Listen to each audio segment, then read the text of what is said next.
क्या खान ने क्या कहा जेल में? आज वकला ने बताया, जब 9 मई वाले जो पिंडी वाले वकला हैं उन्होंने कहा कि नादिया इस तरह रोज़ खड़ी होती है और चाहे केसेस हो या ना हो, तो खान ने कहा नादिया मेरी शेरनी है। शेरनी को शेर तो खान ने याद पैगाम भेजा है कि नादिया मेरी शेरनी है। तो शेर कब आ रहा है भाई?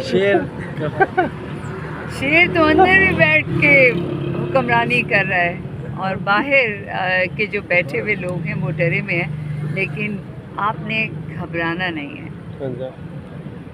और हमारा न्यू ईयर में नया पाकिस्तान और जो लोग घबराए हुए हैं पार्टी में उनका क्या होगा? वो जो घबराए हुए हैं वो खामोश हो जाएंगे हमेशा के लिए। गिरफ्तारियां होनी शुरू हो गई हैं। कोई नई बात करें, हम ये कहें कि खान बाहर आने वाला है, ये मत कहें। कब तक आने? कोई डेट?